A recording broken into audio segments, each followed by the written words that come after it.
సరే అందులో నుండి నాకు తెలిసినంత వరకు ఒకవేళ 100 రూపాయలు వస్తే 100 రూపాయలు కూడా మీరు ఆయన కమ్యూనిటీలోకి వెళ్ళి చెక్ చేసుకోవచ్చు. ఇవన్నీ నేను చూసినా కాబట్టి నేను మాట్లాడుతున్నా.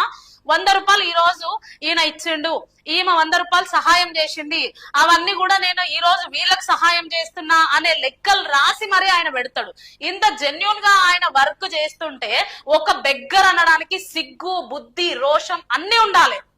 అన్ని ఉన్న మనుషులైతే ఇట్లా మాట్లాడరు ఎవరు కూడా.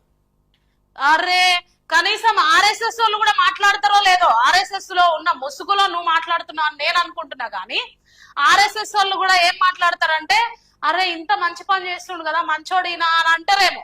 కానీ ఒక క్రైస్తవ్యంలో ఉండి ఒక పాస్టర్ అని చెప్పుకోవడానికి సిగ్గుచేటిది.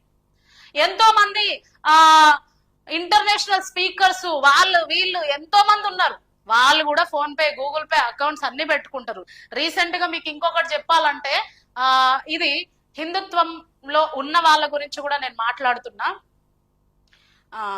మీకు అందరికి తెలిసిన వ్యక్తే కరుణాకర్ సుగుణ 10th యానివర్సరీ అని శివశక్తి 10th యానివర్సరీ అని ఒక ప్రోగ్రామ్ చేసిండ్రు. దానికి దాదాపు 1 కోటి నుండి 1.5 కోటి